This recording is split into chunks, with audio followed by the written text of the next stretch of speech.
Good evening, everyone. My name is Rob May. I'm Director of Planning and Economic Development for the City of Brockton, and I welcome you to this citywide, what do we call it? It's not a forum, it's a workshop to discuss a new zoning concept that we're proposing in a couple of neighborhoods around the city. For the last year or so, I should start off by saying that we are joined here by Councilor Shirley Asak, who is the Ward 7 representative, and she has some of the Montello area. Jack Lally, unfortunately, couldn't be here tonight, and I also heard from Councilor Jeff Thompson. He had a conflict also, but they have all been very involved in the planning process and getting us to where we are here. This really all started out a year and a half ago. Gosh, we're looking in downtown and how do we improve the zoning situation there, making it easier for people to build. We started to do then a master plan in the Campello neighborhood, and then what we're calling Lovett Brook, which is the area around the Good Samaritan Medical Center.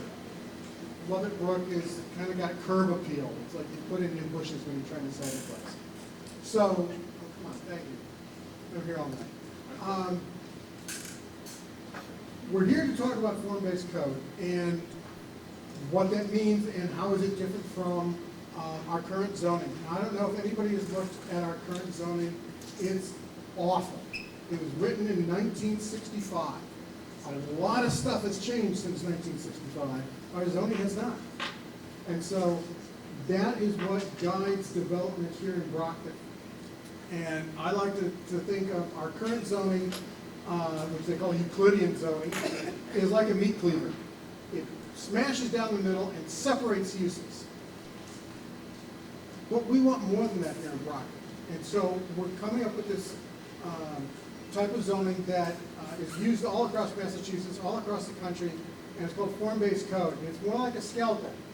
And yes, it does separate and cut the uses, but it also does it with such finesse that you can really carve your roast, I guess, into exactly what you want to see the community be. So there's a lot of guidelines, a lot of standards, and we're going to discuss how those get developed and how they get implemented. And then we're going to go to breakout sessions, and each neighborhood has a high-rise, I like that. Each neighborhood has a series of blocks, and Emily Ennis from Ennis & Associates is going to help us through all that process. So, Emily, thank you. Thank you, Rob. Welcome. We are very excited to have you here tonight. This has been a long round of planning for us to get here, so having your presence is super important for all four of these projects, but also because we're just excited to share with you some new ways of thinking about zoning and getting your input. So as Rob said, my name is Emily Ennis. I am here with 4 of my colleagues, and also we are working in 2 of the neighborhoods with a couple of other colleagues. So we have Over Under is working with us in Montello, and Tris is here from Over Under joining us tonight to help you all walk through this. So you'll see all of us with name tags around as we go through this. Feel free to ask any of us questions. So I'm going to walk you a little bit about the timeline for these citywide meetings, and some of the neighborhood timeline. I'm going to talk to you a little bit to describe what the difference is between form-based code and the current code that we have now. We're going to talk a little bit about each of the neighborhoods and how to do all of this, and then we're going to release you to pick a neighborhood and start building that neighborhood. So let's start with that. These are all of the people who are involved. So again, we've got 2 agencies, state agencies, helping with the funding of 2 of the projects, quite a few consultants depending on the project, and of course the City of Brockton itself, who has been tireless in... City of Brockton staff. Oh yes, City of Brockton staff, hands up. Good job. So here's our timeline. We are here today on June 13th. Each neighborhood, except for the downtown, which has already had a lot of its neighborhood workshops, but Lovett Brook, Montello, and Campello, we're going to be back doing specific neighborhood meetings in August. We have requested air conditioning for those nights, so if you're hot, we will be nice and cool talking about the neighborhood. And then on September 17th, we're going to come back together as a full citywide presentation and show you what we learned from you tonight, how that gets translated into a zoning code for each of the neighborhoods. And then finally, October or later, depending on the city council schedule, we'll be moving the zoning through to city council for their review and hopefully vote. So Rob mentioned this idea of a cleaver and dividing the uses of the neighborhoods. This came about in the late 1800s, early 1900s, zoning Massachusetts, probably the 1920s to the 50s, depending on the community. And it started off with fire codes. Chicago had a fire, Boston had a fire, New York had a fire, and the idea was to separate uses that didn't work well together prior to zoning. Individual cities might have had codes, but really it was about breaking up those uses so you didn't have an industrial next to a housing. However, because many communities were already pre-built, this didn't work out as well as it could have done. So we've been in the process of dealing with the after effects, especially in New England, of imposing zoning districts on existing built areas, and that's presented problems. A lot of our best walkable neighborhoods don't actually match the zoning that they're in. So what you see now is Brockton's current form-based code. We've also talked about it, Rob's mentioned in our conversations, it's kind of like taking a paint roller to the city. It's like, oh, I've got a lot of yellow, let me put all the yellow here. Oh, I've got a lot of red, let me put the red here. Broadly, yellow is residential and red is commercial, but as soon as you start to zoom down in these areas, you realize that in fact, many of these have a mix of uses. And form-based code allows us to think about that mix of uses in a very different way. And so here, this is our, actually I think it's 2 maps older of the draft downtown Brockton map. We've been working on it for a while. But you can start to see that what was all 2 shades of red in the downtown in the previous map, right in the center there where it says section 5, is now multiple shades. And that's because we're able to take that scalpel or that artist's paintbrush and start thinking about what's on the ground, what should stay on the ground, and what needs to change. And so a lot of our discussions about this, either in past planning efforts like the downtown or Lovett Brook or Campello, or for those of you from Montello, where we're starting off the neighborhood plan, by looking at what's on the ground and thinking, do I need to preserve this? Do I need to create an incentive for change? We can use a form-based code to do that more easily than if we use other types. And one of the reasons is, this is what your current city code looks like now. If you're talking about dimensional standards, it's, okay, I would like to add a porch onto my house, or I would like to invest in my building. How do I know whether or not my property is currently compliant with the zoning? Because if it's not compliant with the zoning, I'm going to have to go get a variance. So you have to look at tables like this, or this one we did for Lovett Brook. These are the 3 existing zoning districts of Lovett Brook. You see a lot of numbers. Some people are really great with numbers and have no problem digesting that. Some people, including urban designers, have to start sketching out the diagrams to understand what's happening. With form-based code, we have pictures. And we have pictures on a couple of different ways. We have, and this is actually an early draft of the downtown, portions of the downtown. We have pictures of what existing buildings in the area that meet these building types look like. We have tables that say what other components are allowed. Is this type of building allowed to have a porch? What about an awning? What about a bay window? Some do, some don't.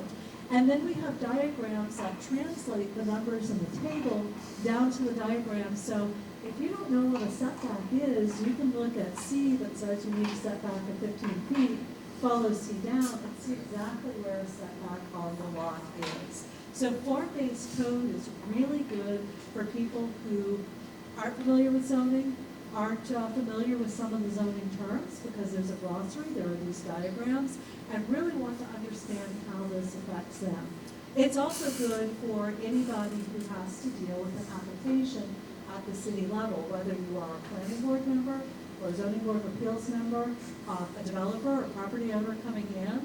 Or you're a member of the public, you're maybe in a butter, and you want to understand what's happening to your property and what somebody is proposing.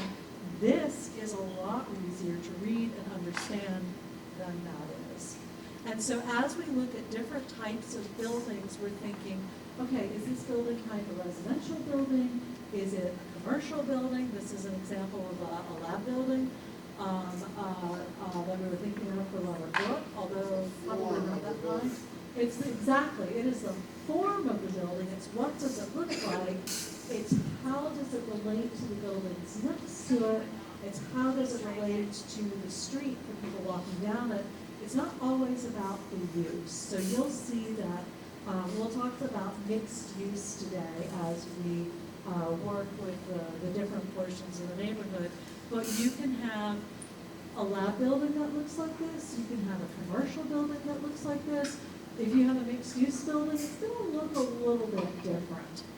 And that's what we're trying to get at when we talk with you today about the types of buildings that you might want in your particular neighborhood.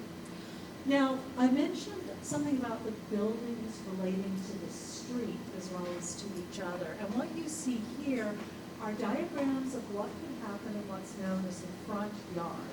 The front yard is defined by a line called the front setback. And that setback is you start at the true street and you move back X number of feet. That's the setback line. The area between the street and that line is the front yard. Depending on the building type in the neighborhood, you might want to have different things happening in that front yard.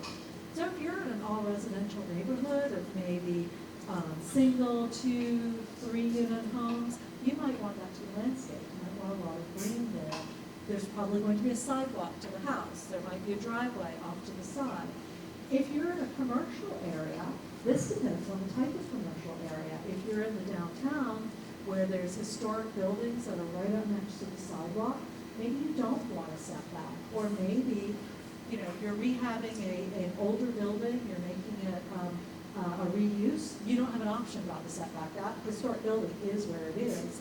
But maybe you're putting in a new building, and maybe you'd like to break up that line of the street and put in a plaza or some additional landscaping. So one of the things we want to hear from you is what would you like to see in that setback as you're walking down a downtown street, as you're walking in Campello, as you're walking in Montello. What do you want your experience to be? Do you want those buildings right up? Do you want a variation of the pattern? So we're asking you to think about that tonight. Something else we noticed as we were working in Campello, I'm going to be very interested to see if Montello has the same condition, is some areas the sidewalks are very wide. And you can imagine, hey, somebody has a restaurant here, they might have enough room to put some outdoor seating here. But in other areas, the sidewalks are a lot narrower. That means there's probably 1, maybe 2 people walking along there. Might not be able to get a person walking towards somebody who's maybe in a wheelchair. You certainly aren't going to get outdoor dining. So we're going to ask you about, are there areas where you'd like to see a wider sidewalk, a wider public sidewalk, to think about other activities that can happen there. So you'll have some options for working with that. So here's where we're going to build the buildings. I'm going to take you through the types of buildings.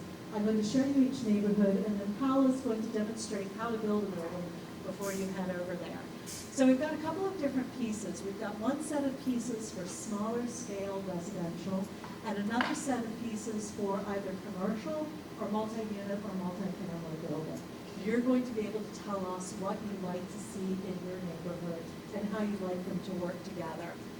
And we've got a handout here to show you how you can assemble these pieces in different ways, depending on what your preference is. There's options for flat roofs or pitch roofs. There's options for different types of uses in your building. We'll show you how to put those together. We want you to think about what scale is appropriate for your neighborhood. And by scale, it's the building height, how wide the building is, the building massing, how far back it goes.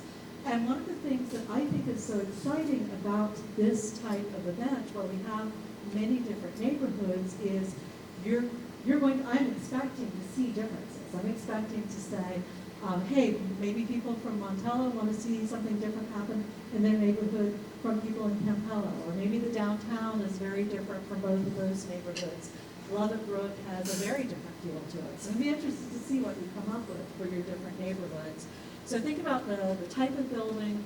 At the end, we're going to set up a street, and you're going to assemble your buildings on the street so we can actually see, for those, some of you may be working individually, some of you might want to pair into groups or even groups of 3 people, but we want to see that the neighborhood that each area builds or each group of people builds. So we're going to ask you to put those together. So I'm going to go through the neighborhoods and then let you demonstrate. Yeah? All right. So downtown Trout Brook, we've been working, as Rob said, on the planning process since 2023. We kind of slowed it down a little bit to let these processes catch up. There has been a lot of planning in the downtown already. There's been a strategic plan, an urban renewal plan, downtown Trout Brook land use plan, our urban renewal plan for downtown Trout Brook. This is really the project that takes all of those recommendations for land use and starts putting them all together into a zoning code that people can use to make the changes that were envisioned by this plan. So you can see the map there. We also have the maps up in the back. I want to call your attention to the left-hand side where we show the current zoning in the area. So that's what we're looking to change. And then you can see an aerial so you can understand the buildings that are there now. Lovett Brook, we finished a land use plan for Lovett Brook in 2022. We're back now to do the form-based code and a couple of other things that we'll talk about at the August meeting. This is the existing land uses in Lovett Brook. We had done some fit studies at the time to see what other uses could happen, including a deep dive into life sciences in the area because of the existence of the hospital and some existing lab there. So intrigued to see what you all think, for those of you who are here from Lovett Brook. I will say that you're not going to see the smaller scale residential because although there is residential in the area, much of it along Oak Street, not all of it, but much of it is multifamily. So we're intrigued to see if anybody matches the level of multifamily that's across the street there. And again, we're looking for your ideas. Here's what Lovett Brook looks like. Again, the zoning there probably has the fewest number of zoning districts in the area. Campello, we finished up a neighborhood plan in Campello last fall. You can see that we were starting to think of different use types and different building types in the area, but in order to take that one step further, we needed to do this study. So here we are today. The neighborhood plan had a number of actions and recommendations for it. Some were for streetscape improvements, some were for helping small businesses, but the one we're working with today is obviously the zoning. So we're looking to see what you have to think about for there, and that's the Campello. It doesn't get the full big slide because it's long and lean instead of short like the others. And then Montello. Now we are just kicking off the neighborhood process for Montello. So if you all are here from Montello, you're probably wondering why we're starting with the zoning first. It's just the way this particular process happened. We wanted to make sure we got everybody into this discussion. But we will be having a full visioning session in August. We'll be having some other interactions with those of you from Montello, but we didn't want to leave you out of this initial form-based code discussion. So that's why you're seeing this happen first. And there is a graphic of Montello and its existing zoning districts. Now I will say that Montello, Campello, and downtown all have another 2 sets of similarities, one of which is they each have a train station, and the other is they both have Main Street and Montello in them. So I want you to think if you're starting in Montello and you're going towards downtown, maybe you're starting at sort of a higher level here, you're possibly dropping down a little bit to residential or smaller businesses, you're jumping up again to downtown, and then as you keep going to Campello, you're probably dropping down and then jumping up a little bit as you hit Campello, especially the northern part, which was historically the mixed-use village of that area. So we are mindful that all 3 of these are linked in a corridor of both transit, but also the roads, both the trains and the roads. And so as we think about what we hear from you tonight and in the community meetings, we're also thinking about how the zoning works together for all 3. Do they have similar zones? Do they have something different? What is that difference? So with that, Paula, do you want to come up and show how to put a building together? So the residential are already pre-built because they're a little stiff, but this is a commercial. I'm going to hold it for you. So this is, it assembles like a puzzle. If you have any problem doing this, don't worry, we are like 6 people here to help you. So no problem, we will build it for you. There are these pieces. So this is the big one. Then you have these 2, these are right and left. It's written on the cardboard, the chipboard. And this is the rear of the building. So these are the facades, and this is the floor, okay? And so what we do is just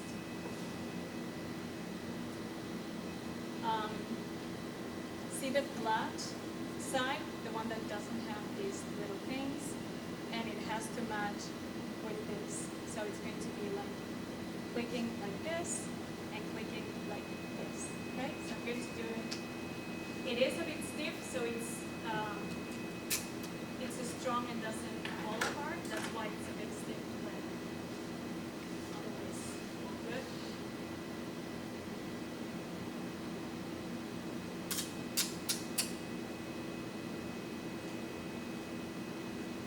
You're testing your strength, so you know.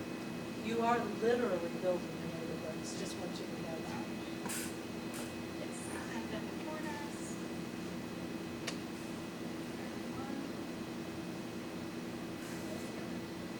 So then you have, this is your base, and this is 1 floor. So these are 30 by 60, and this is one of your floors. This is the size of the upper floor. You also have a ground floor which is higher, and then you have these little acrylic pieces, and this is going to tell us, according to a color, there is a code color with this, and it's going to tell us what use you want for your building. So the yellow, and you will see it on the pages, on the tables, the yellow will be residential. So if you're having a multifamily, then you will be sliding these ones in. So if you hope it works. So just, and there you go. So this is how you will build it. And so you will put as much as you want next to each other or on top, and that will tell us what size you're looking for, how many floors you want, and what are the uses. That is why it's so useful for us. And then later on we will place it on the lot, and that will tell us how you want to interact with the street. So that is the main goal of this exercise. Thank you. So you're going to go back, you're going to pick your neighborhood you're going to build. We also have pens and stickies. We know that the buildings won't tell us everything that you want to tell us. So if you have comments, there's pens and there's little 3x3 stickies. Write those and just put them on the map for your neighborhood so we know which neighborhood the comments go with. I Yes. just want to say, zoning can be boring and all get it.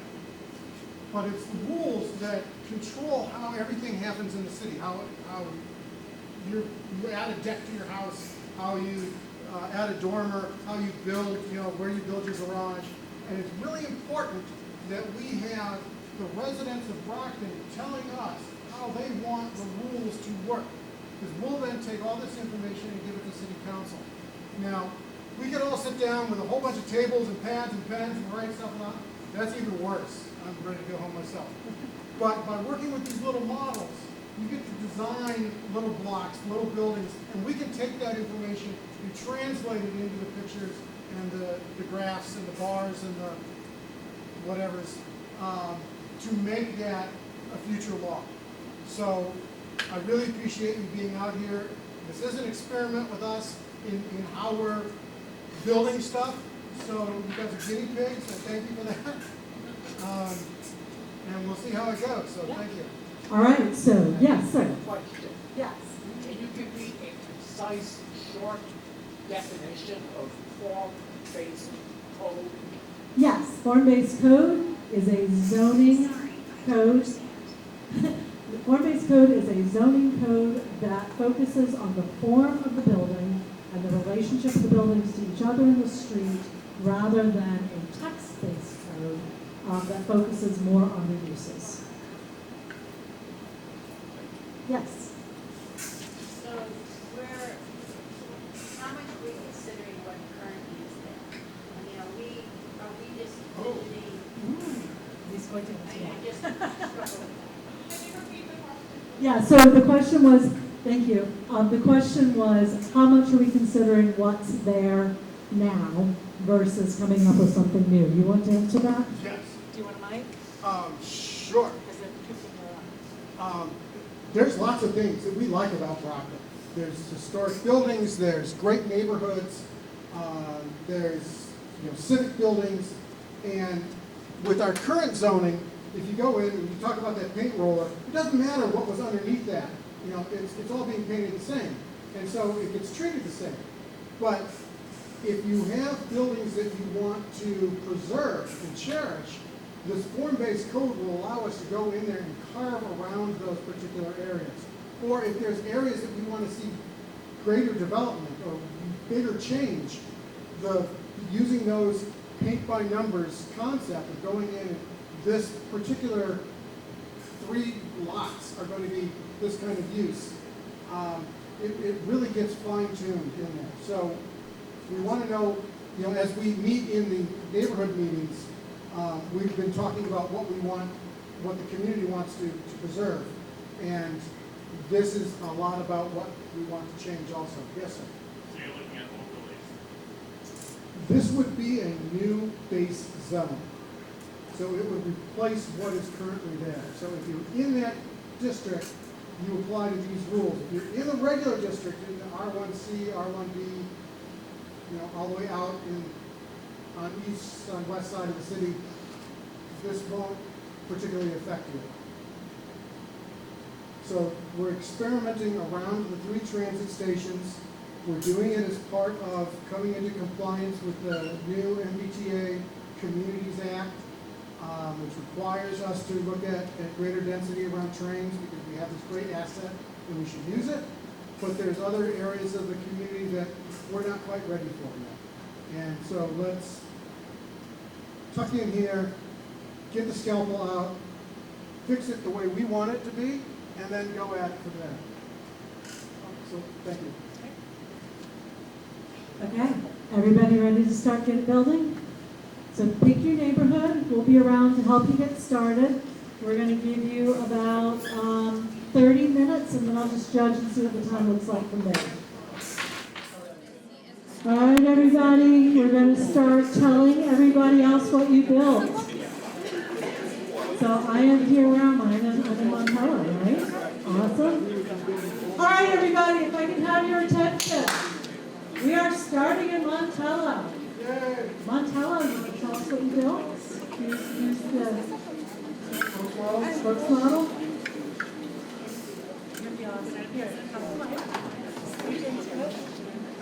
Tell us about your neighborhood.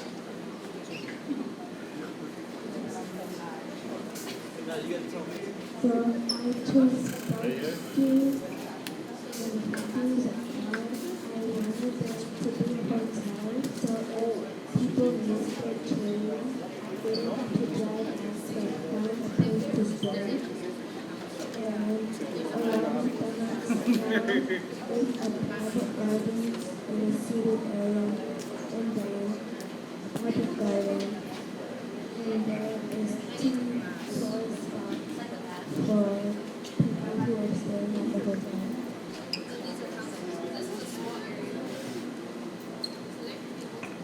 Thank you. So hotel, gardens. All right, what else do we have? Who's next?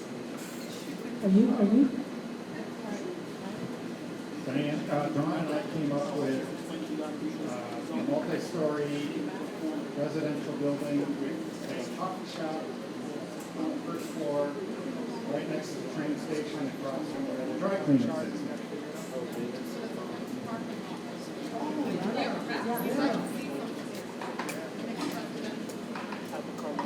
And we live on hundreds of pictures on the All right, tell me, wait, what's going on here? So there's space for the residents up top. Yeah. Eric?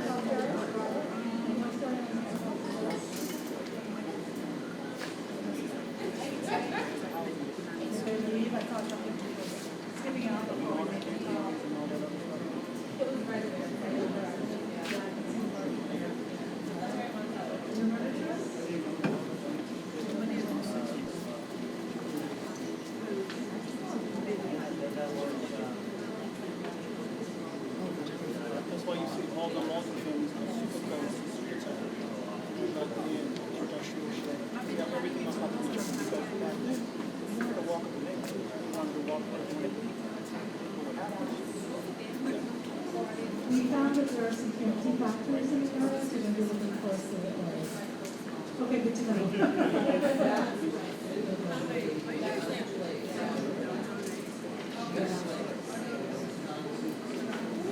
So everybody, yeah.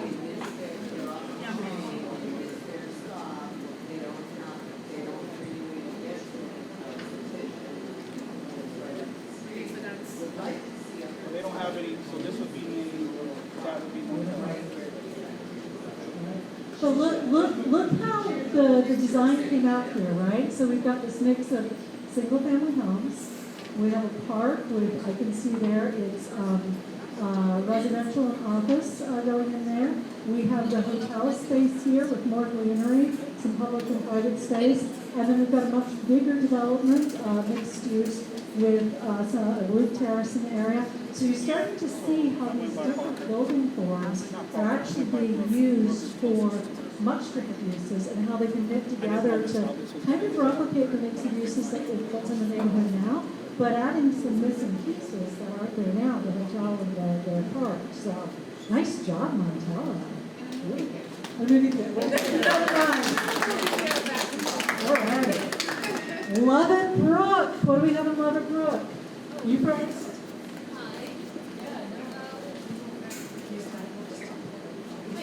Hi, Monster Ideas. I actually came as a translator, but I got into the assignment a little too much. So I built two things. One of them is a commercial building. Initially, my plan was just to see how it would turn out. However, I did incorrectly make it, considering that this multifamily was supposed to be something different than this office retail. But I guess combined, there's home businesses. A lot of them are probably situated in Brockton. So this would be one where the business would be in the bottom. And then as we get higher, and then we actually get the roof. And I think, at least for me, I would put sidewalks all over the ends, because as we know, Brockton usually is an area that one can walk in. It doesn't always have to be car dependent, and we have a lot of public transportation. So in my mind, there would be some like bus stops here, or just places where people would walk. And here, and it's called cluster development, is what you said. I did not know that term existed, but now I do. Yes, so and I guess in my head here, I've seen a lot of places, or apartments especially, where one obviously just has a sidewalk where they can go to their individual homes. So this would be for the outside development, this would be for just a street. And then as we get inside this whole lot, there would be places where people could go to their own homes. And this originally was supposed to be together, but I actually separated into single family homes. That way it's just individual places, I guess. And this grass would be like the backyard or any area that you go to. Yeah. So that's actually Very nice. Very nice. All right, what else do we have in Lovett Brook? Do we have other speakers? Jason? Just tell them to stand over there, face this way. Yeah. Jason and I worked on this, and this of course is Lovett Brook, this is Oak Street, and we want to see some wholesale change in that area. So on one side of Oak Street, we have a mixed-use building, so you have a residential lobby, and you have retail. And of course, there would be more of it. Come this way. You have some teaser parking, so to keep the retail active, and some expanded use from all your residential parking would be in the back and underneath. And then over here we have a commercial complex that is a little bit of life science, a little bit of mild manufacturing, so you can see that it's set up a little bit away from the street. There is a parking pad, and stuff like that. But we have lab and biomanufacturing, and it's sideways to really facilitate access this way rather than coming in and off the street. Is that where do you go? Oh, there you are. I just helped bring about They're always doing something. Oh. So we have a green roof and we have a pool. Okay, so again, like as with Montello, we've got this mix of uses happening. It's a city. The idea that there are mixes of uses so that the neighbors blend. Remember I talked about the corridor where you've got this sort of up and down. You can see this cluster housing. Nice job. I love cluster housing, so it's cool to see. So you can see the cluster housing is a little bit of a lower scale. It's not as bulky and or as massive in terms of the building. And then we've got a mass coming up here. We've got the life sciences here. It's actually the same size as this mixed-use building here, but note we've got the green and the open space. So these work kind of well together because we've got this space in between the two of them. We've got a nice relationship with the street, with the sidewalk there, which continues along there, and we're seeing a little bit of a green buffer on that side as well. So really nice job, Lovett Brook. All right, who's next? Campello. Wow, Campello got busy. Campello was super busy. Who wants to kick off for Campello? Yeah? Oh, come on over. No. I would like to point out that she kicked off this whole thing. So, all right, come talk to us.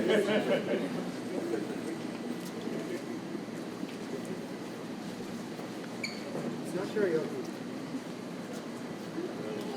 We built a two-store house. One is for registration office, and the one is for acting training.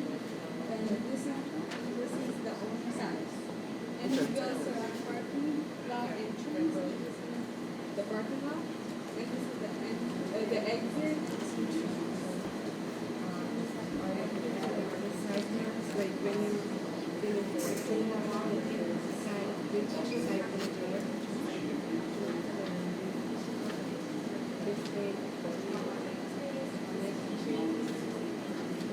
Very nice. Who goes next? Yeah. That was your whole building, or one of you did one of the other buildings? That's, oh, I love it. Can I also say how much I genuinely love those trees? Those are awesome, very creative. Excellent. And I believe one of my colleagues was pretty envious of the house. So, yeah, that little suite there. Nice job. All right, whose building is this? All right. Take it away. Thank you. So my name is Evan Murray. My wife is Hyacinth Murray. And we're illustrating a mixed-use commercial building here. It's part retail and top floors are residential with parking underneath and street level. And we have a penthouse and also a patio, enclosed patio for our residents. We have some green spaces here. We have sidewalks. But it's really, it might be underground, but now it's street level. And then we have the garage entrance to this side of it. So that's all So what I particularly like too is like you've got the front, here's the main street here, facing the main street, but you've got the parking entering on the side. So you've got this, this beautiful potential frontage here not being interrupted by the cars. But if you think of the cars coming on the side street, that reduces traffic on the main street. So that's a really nice touch to add that in there. Love the additional, couple of people using the roof as extra space. Really, really nice idea. Okay, whose is this? Yeah. One of the rents of Oh, thinking of buying or renting here? All right, this is yours? All right. Let me hand you over. We'll have to talk later to it. I have.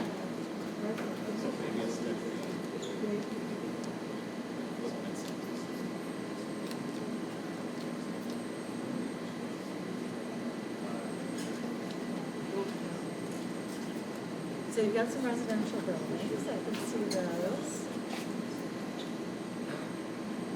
All right, so the residential here. What else do you, you've got a bus stop. Bus stop there, perfect. Apartments, office, gas station. So right sort of on the edge of that corner, so it's easily accessible. What else? I mean, so this is really nice in terms of volume again. So look, we've got a mixed-use building over here. We've got, again, some residential here, but see how it's a little bit taller, to make use of the roof space there. Now we drop a little bit, so we've got a little bit lower. Same thing, this is 3-story, but because that lower space for a mixed-use building needs a higher first floor, retail and restaurant generally needs about 15 floor to floor, whereas residential needs 10 floor to floor. That's why you've got that difference. So this building feels a little bit higher than that. But look, you've got two to kind of offset that one there.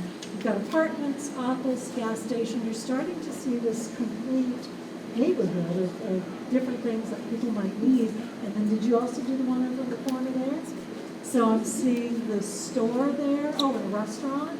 So if you think of it like a walkable place, when you leave your front door, where can you go? This is starting to gather all of those components there, right? I could go to the store, I could meet a friend at the restaurant, I'm going to work, my gas station's right there, that can be really important. Or maybe I live here and I'm working in that office building there, so I don't even have to get into my car, which is great. Really nice job, very nice job. Okay? All right. From Kampala to downtown. Now, we do not have as many downtown people here today, but we do have a few things. So, who wants to explain what? No, why don't we let you start? And the camera is right behind you, so if you want to move around to this side, they'll be able to see you pointing. Okay. So, we created, so I'm Valencia and this is Leon, and we created a micro community. So we have like 2 housing units built into one, but we figured a micro community for affordability. So in our micro community, each building would consist of 2 units to house people. And in those units, we have some sitting areas up here, so everybody kind of has their own sitting space. We have some green space on the side, along with what we would want as a dog park. We also have laundry facilities in our unit, and then on this side, we have some more green space and parking for the people living in these micro units. So yes, that's our neighborhood, and it's around the Elliott Street area.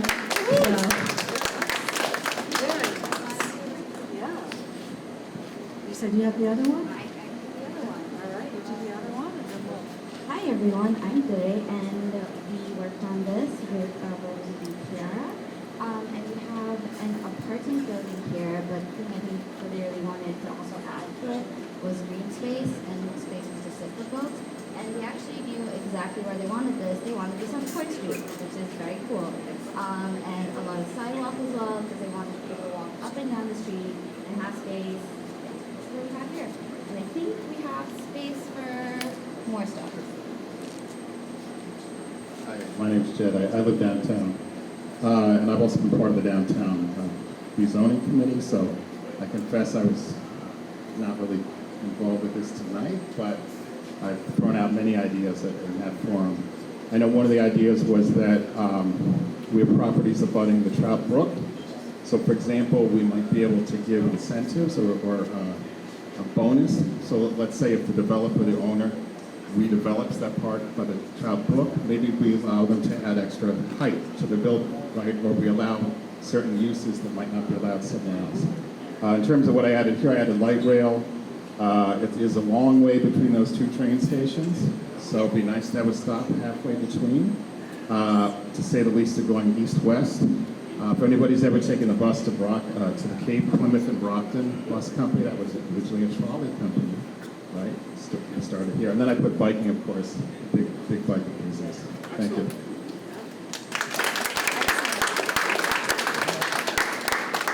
So I love the fact that you added these transit options, right? The leveraging the existing infrastructure for the tracks, adding the bikes as well as walking, giving people more mobility. This idea of clustering units and allowing them to have shared services, shared spaces, building these mini communities, terrific idea. We've actually talked with another community that thought zero-point-based code might allow something like that, so on the money here. And then love the apartments with the green space. I think that's something that we've heard in all of the other projects that we've been working on to date.